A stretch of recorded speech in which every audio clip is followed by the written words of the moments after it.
Thanks, Cody, for the nice introduction. And in general, I'd like to quickly take this opportunity to thank the organizers for this amazing series on string phenotalks, which I think has been important for all of us during these not easy times. And I'm very happy to tell you a bit about my work today, in particular about non-supersymmetric branes and nonlinear supersymmetry in general. So why are we interested in such branes? Well, DP branes are an important ingredient in many string pheno constructions and appear in many models. Very importantly, in the KKLT model that we already have heard about today. And in general, a DP brane can break supersymmetry spontaneously.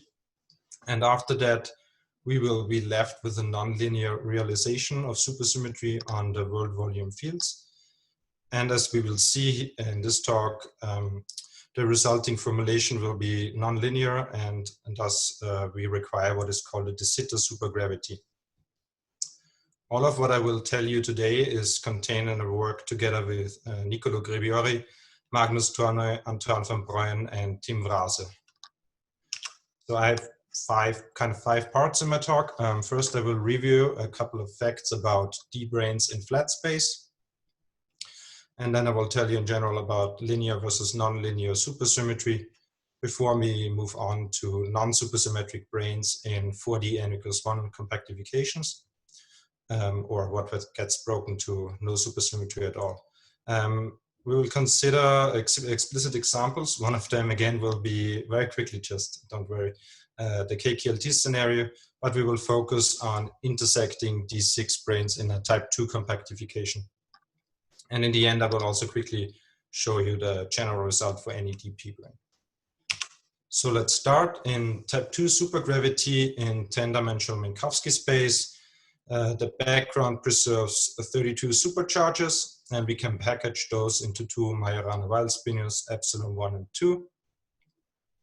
And if we add a DP brane along some directions, x0 through xp, that will break supersymmetry spontaneously.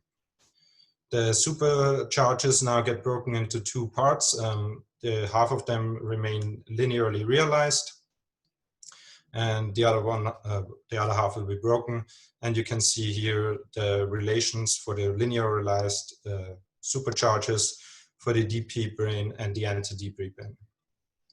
If we have a generic DP brane intersecting the XP axis at an angle phi, the linear realized supercharges satisfy this condition, where we now have the angle phi appearing.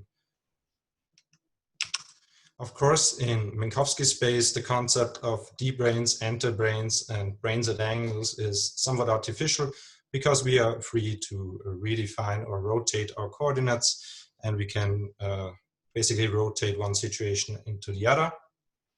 However, we can make this meaningful if we consider an O-plane that projects out half of the supersymmetry already. In that notation, then a DP brane will be that brane that preserves the same supersymmetry as the background. An anti-DP brane will break all of the remaining supersymmetries spontaneously, and those will then be realized non-linearly on the world volume fields. For a general angle phi, the 16 preserved supersymmetries correspond to a combination of linear and nonlinear transformations. And in the following, we will see that this is necessarily nonlinear. Another possibility to break supersymmetry is via DP brane with world volume flux. And this is because it was shown that if we consider 2 DP branes that enclose an angle phi, this is T-dual to a DP plus 1 brane with world volume flux given by this relation where the angle phi appears. So we conclude that generically a DP brane with flux will break supersymmetry. And the preserved linear supercharges of such a brane with flux are given here. And since this is different from the relation for an O-plane, again, if we have an O-plane and a DP brane with flux, the 16 supersymmetries of the background will be broken and realized non-linearly. In the remainder of this talk, we are interested in compactifications to 4 dimension, particularly in ones that preserve partial supersymmetry. So we consider as internal manifolds either Calabi or three-folds, a T2 cross K3, or a 6 torus in order to obtain n equals 2, 4, or 8 supergravity. And then we also will always include an O-plane projection that removes half of the symmetry preserved by the symmetry. And after that, the addition of a DP brane will break supersymmetry spontaneously, and it will be realized linearly or non-linearly depending on the setup. Here we will focus on branes at angles or with fluxes as our supersymmetry breaking sources. However, of course, other sources can break supersymmetry spontaneously, for example, KK monopoles or NS5 branes. And our formalism here will be also applicable to those, and also, for example, to M theory or heterotic compactifications. So the first main point of my talk is showing you that linear plus nonlinear equals nonlinear. And for this, we assume that the background prior to adding a D brane transforms linear under some charges QA. Then adding a DP brane, we will have in general a situation where some of the supersymmetric charges are preserved. Those are the Q small a, and the complementary set, the Qi, will be broken, and the realization will be nonlinear under world volume fields. And in the next slides, we will see that this in total equals a nonlinear theory. For this, consider scalars phi a that are related to spin-Horn half fields lambda a via some nonlinear supersymmetry transformation. And such a transformation can be written in general as is shown here, where SA is the parameter for the fermionic shift that splits into two subsets as S small a, which are equal to 0 because those correspond to the remaining linear supersymmetries, and the SI will be non-zero and correspond to the fermionic shifts. Now we focus on the shift part because that is what tells us that we have a nonlinear realization, and we can try to remove it.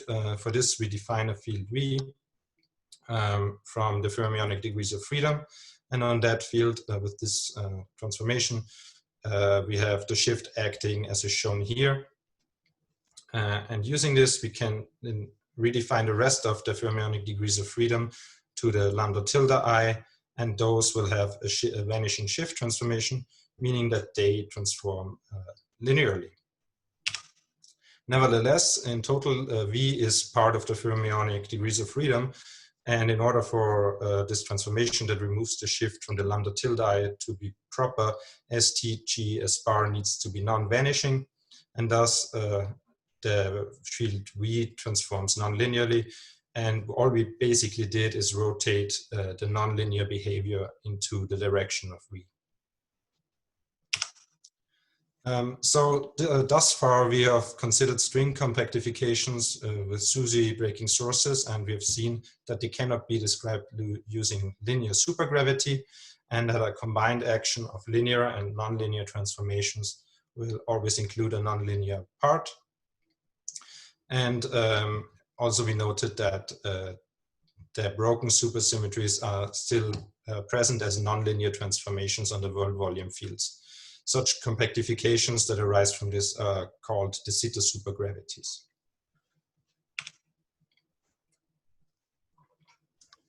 Before we can come to the main part of this talk, namely D-branes, I have to review our tool of choice for describing them, and that would be constrained superfields. In nonlinear supersymmetry, fields do no longer appear in standard multiplets, but we can still package them into constrained multiplets. And here we will focus on what is called the Nilpotent chiral field, which has an expansion in superspace parameters as is shown here. It has a scalar part, a fermionic part, and an auxiliary field.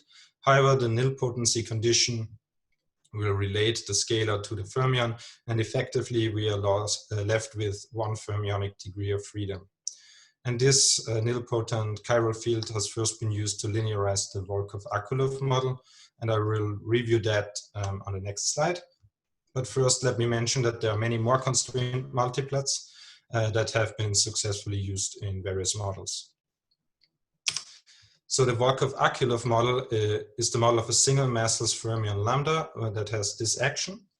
And that action is invariant under a nonlinear transformation given here. And you will already recognize this as nonlinear supersymmetry.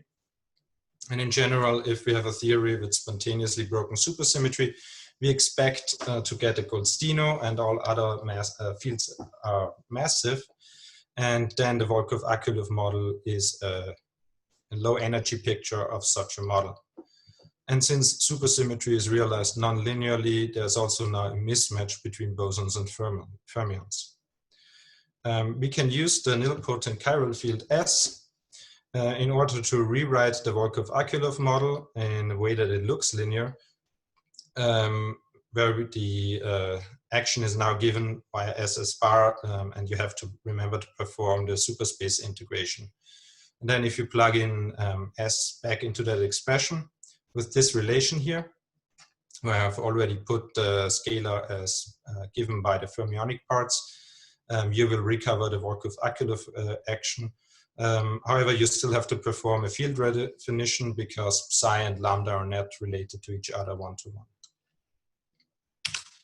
So in general, constraint multiplets have been used for a number of setups. It was possible to describe the enterbrane in the KKLT setup. This includes actually all world volume fields. So this was done in full detail. And there's a general description for enterbranes that we try to extend here. And recently the enter D3 or 7 branes in strongly warped throats have also been considered and studied using this formalism. One final remark on constraint multiplets. This is a description, a useful tool for us to write down things, but you're not forced to do this, and it does not add anything physically new. And also the description is not necessarily unique. Often you can use different constraint multiplets to obtain the same result. Finally, we are at the point to talk about branes. And we consider compactifications that preserve initially n equals 2 supersymmetry, and then we will use an orientifold that projects out half of it. Also remember that we set the world volume fields to 0 for convenience. The internal manifold is then either a Calabi-3 if there are no fluxes present, or a SU3 structure manifold if there are fluxes. In such a model, the dp brane extends along the non-compact directions and wraps a p-3 cycle sigma in the internal manifold, and the action for such a dp brane is given as is shown here, with a dBi in the Chern-Simons part, and only the dBi part will contribute to the scalar potential. So we will focus on that. One note on D3 branes, they cannot be at an arbitrary angle, because in order to preserve Lorentz invariance in 4 dimensions, we will be forced to put them at either phi equals to 0 or pi, corresponding to branes or enterbranes.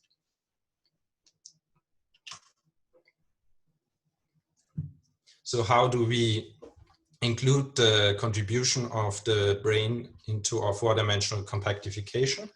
So first note that the brane is the sole source of supersymmetry breaking, and thus it needs to provide the Goldstino, which is described in our formalism via the nilpotent field S. Then we start with typical 4D n equals 1 theory that is described by some scalar and superpotential K before and W before. And those are obtained from the string compactification and depend on the chiral multiplets phi A. We're then interested in the back reaction of the brane that we want to add.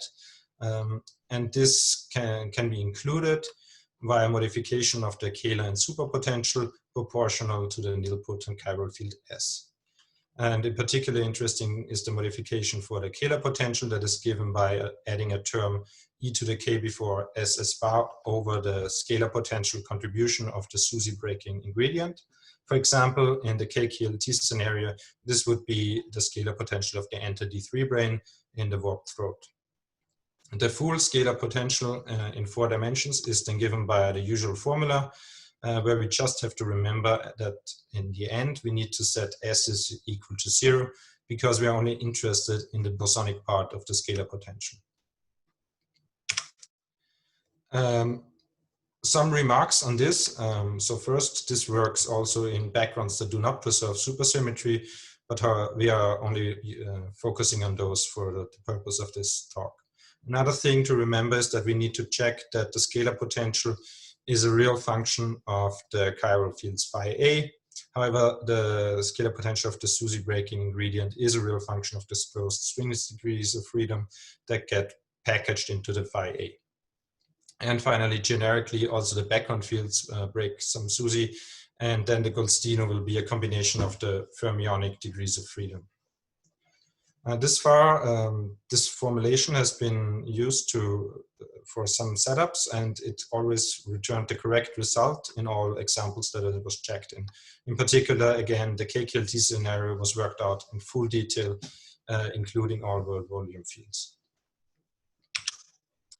And this will also be our first example. Just very quickly, I want to show you how this looks in KQLT.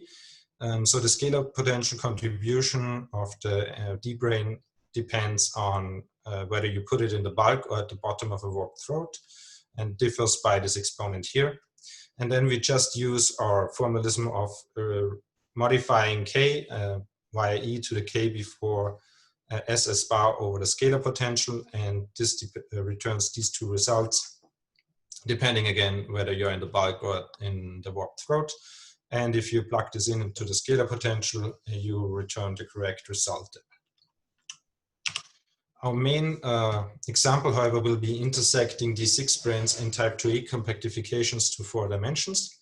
And such models have been studied in order to obtain standard model-like models. And we are particularly interested in setups that break the n=1 supersymmetry of the background. Previously, it has been argued that this then can be described using D terms in 4 dimensions. However, we will see that this is not the case. Nevertheless, all results obtained in these papers are based on 10-dimensional supergravity or string theory and use the correct DBI and worldsheet actions, and thus all the results are correct. Only the repackaging or interpretation of the 4D scalar potential arising from supersymmetry breaking is misleading, and I will show you how to correctly include this contribution. So how do these models look? First, we define omega sigma as the integral over the 3-cycle wrapped by the D-brane over the 3-form omega.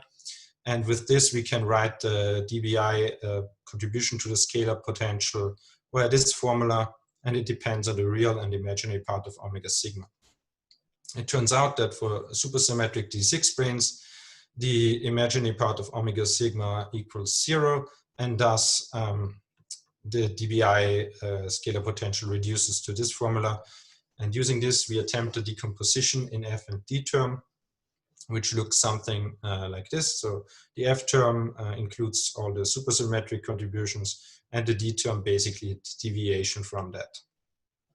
Note again that the D term contribution to the scalar potential vanishes for supersymmetric branes. We then go on and attempt to rewrite this using a gauge kinetic function, as is shown here. And the real part of that gauge kinetic function is given as here, and we attempt this expansion, arguing that this the imaginary part is small compared to the real part, and then this would be a proper holomorphic function of the moduli, and we say this is a proper gauge kinetic function. Using this, we rewrite the scalar potential and obtain this formula here. And then it has been previously argued that if this fraction down here is very small, this is basically standard supergravity with a D term. However, this is rigorously not true, as it only holds for if the imaginary part of omega sigma equals 0. And this is only the case for D6 branes that are supersymmetric, or enter D6 branes that wrap supersymmetric cycles with the opposite orientation.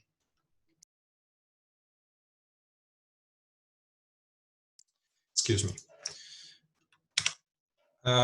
How do we do this in our formulation? Again, we just need the scalar potential contribution of our SUSY breaking ingredient, and then we add this to the existing scalar potential by a modification of K and W, just following the formula I gave you before. The Golstino contained in S is then a linear combination of all world volume fermions from all those D6 branes that break supersymmetry initially preserved by the background. This generalizes readily to general DP branes. We just need to know the dBi action that I give you here. And note that Wm here corresponds basically to the world volume fields. So Wm for us is always equal to 0. And then if we do that, set p equal to 6 and go to Einstein frame, we can actually recover our example. And also for general DP branes, we just can use a nilpotent field S to add the DP brane contribution to the scalar potential.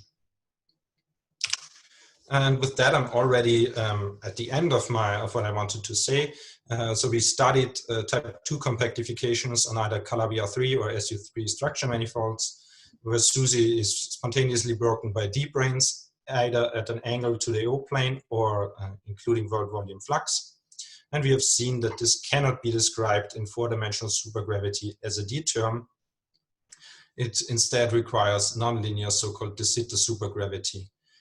Our tool of choice to write this is utilizing a nilpotent field S, and the results obtained here can be used in any compactification with broken supersymmetry. And in particular, I have shown you how to include the SUSY breaking contribution of your sources into the 4D scalar potential. An example where this could be useful would be type 2b flux compactifications with 03 and 7 planes, including D5 or 7 branes.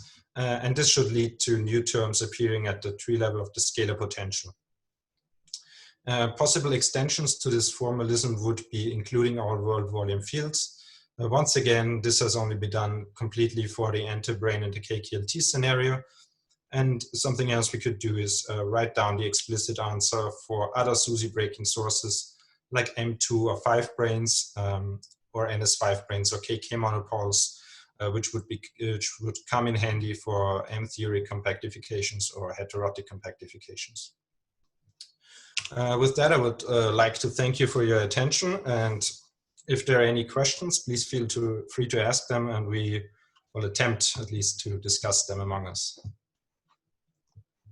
Thanks. All right. Thank you, Christoph, for the very nice talk. Let's all thank Christoph with our clap emojis. Our first question is from Shreya. Hi, thanks for a really good talk. So this question might be really stupid and basic, but since your supersymmetry is non-linearly realized, how do you make sure that your scalar field masses don't diverge or don't blow up? Because you no longer have the same number of scalars and fermions, right? Sorry, what was the last part? You don't have the same number of scalars and fermions, so do you still have non-divergent scalar masses, or is it something you don't care about? Well, if you're below the SUSY breaking scale, the other way around. If you approach the SUSY breaking scale of things, of course, go bad. So we expect above that scale that our effective theory breaks down, and that towers of states will come in, modifying the low energy theory. This is not clear, or this has to be worked out. I'm not sure if I'm going in the right direction with my answer here. So in principle, below the SUSY breaking scale, we don't care about all the massive fields that become so massive that they are above the SUSY breaking scale. I see. Okay. Thank you. I hope that was kind of the answer. Yes. Okay. Thank you. Are there any other questions? Well, if yes, not, hi, Christoph. oh, yeah. Sorry. Yeah, what was your comment on Kaluza-Klein monopoly in the end? Not much, just that that it should be possible to use this formalism, and we would have to work out how it looks. Why so? What's the relation? I missed the point actually, I think. I was just advertising basically the formalism of constrained superfields. Okay, so these are relevant for Kaluza-Klein monopole to you. Well, we should be able to also include the contribution to the 4D scalar potential using this formalism for any breaking source. Oh, I see. Okay, yeah. Thanks a lot. All right, any other questions? Okay, if not, let's thank Christoph one more time and Daniel as well for the really nice talks today.